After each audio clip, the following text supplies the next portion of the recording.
We've been talking about the decline of mainstream sports media for a while because it's been self-evident.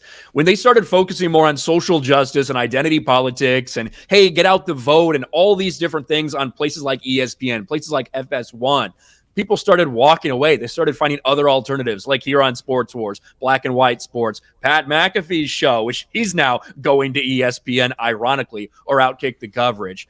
Well, after years of failure, we have seen a bloodbath, another bloodbath at ESPN. We've seen layoffs before, we've seen firings before, but nothing quite like we saw the other day. ESPN cutting around 20 on-air stars in dramatic round of layoffs. And yeah, this was really, really bad. Some of the people that got laid off from ESPN, it's not just a behind-the-scenes person, a producer, whatever. No, these are people who've been with ESPN, in some cases, over 2 decades. Someone like Jeff Van Gundy, who's been there 16 years. Susie Colbert, who's been there 27 years. Max Kellerman, Keyshawn Johnson, David Pollack. The names go on and on and on of people who lost their jobs. Shockingly enough, some of the people who still have their jobs is surprising to people. People like Sarah Spain, people like Kendrick Perkins, people that have been there for a long time and are woker than anyone else, drive more fans away than anyone else. They still have jobs. People like Mark Jones, like J.A. Adonde, their jobs are safe. But all these other people, people like Steve Young even, are gone from ESPN. John, I know you guys made several videos on this. What was your reaction when you heard about this bloodbath? Wow. I was we knew it was kind of coming, but ESPN actually came out and said this was not a part of the Disney layoffs. This was something they decided to do because they're bleeding that bad. It's a disaster over there, and I wouldn't be surprised if they had more layoffs later on. I mean, they're in the tank, big time. Steve Young gone. He was there for 20 plus years. Susie Colbert there for 28 years. I mean, they just got rid of a whole bunch of people that had been there for so long. I'm kind of shocked, that they let Jalen Rose go. I mean, they let Jalen Rose go, but they kept Kendrick Perkins. That's wild to me. That's a head scratcher right there. What I think it really says it's all about is about money. And I think Kendrick Perkins probably doesn't get paid as much as Jalen Rose did after he'd been there for so long.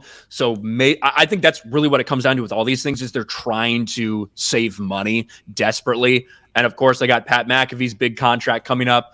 A lot of people saying that things are unrelated. It's hard to think it's completely unrelated. You're trying to cut salary, yet you've promised to give Pat McAfee around $20 million a year for the next several years. Couple of people that you fired here were directly the competition of the shows that are getting canceled to make room for Pat McAfee's new show. So I don't buy that they're completely unrelated, but this is more than just about Pat McAfee. What's your take on it? They're looking at Pat McAfee as like, oh, people will follow him and watch him. Whereas your Jalen Rose, nobody's really tuning in for him.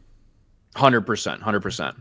What's your take on this whole thing, Beardo? Yeah, I don't think you can necessarily say it's Pat McAfee's fault, but I do think that there is a relation that with these layoffs with bringing in Pat McAfee. I think that they're probably trimming some of the fat and then as well trying to stay afloat with having to pay Pat McAfee, this lump sum of money with hopefully bringing in some of that ad revenue and that revenue from having Pat McAfee there.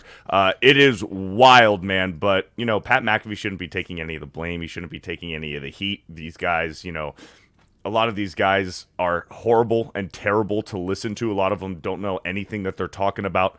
And people have been done with ESPN and these individuals specifically, apart from a few, like Todd McShay. I don't really understand that one. But yeah, it's weird. But also on the bright side, that nearly every single one of these people that got laid off are going to find a job somewhere else, whether it's at Fox Sports or a different radio show, or if they're going to start their own show or own podcast. These people will not go unemployed very long. Well, that is the question, though. ESPN by far and away is the biggest employer of these types of, talking heads and personalities. So yeah, they'll probably go somewhere else, but it's going to be at a much lower pay rate, in my opinion. Now, Yeah. I think there's a couple of these people who I think could do things on their own, right? They could get into doing it independent stuff as opposed to getting attached to CBS Sports or Fox Sports 1 or whatever. Because I think a lot of those places are looking to cut money too. It's a legacy media thing that's happening right now. It's a problem with legacy media, and I think a lot of people are seeing that and realizing it. A guy like Todd McShay has been there a long time. Now, he has a good relationship with Barstool. Him and Portnoy go all the way back to when they were in school. So, like, they have a really good relationship. Maybe Todd McShay ends up doing something with them. But either way, this is a shot across the bow, another one at woke sports media, that people are tired of having social justice and identity politics pushed in their face when they just want sports. The Pat McAfee experiment that ESPN's about to do, I don't know, because it's still going to be available on YouTube. So that's what Pat said, at least. Right now, Pat McAfee's catching a little heat from both sides because a lot of his fan base feels like he sold the fuck out to ESPN, and that his show will change despite all of his claims to the contrary, that eventually some things will have to change with his show. And then the other side, the people who are still watching ESPN are pissed because a lot of the people they watched, it seems like they got pushed out right before Pat McAfee comes walking in. All in all, I love to see chaos at woke ESPN because they get what they fucking deserve.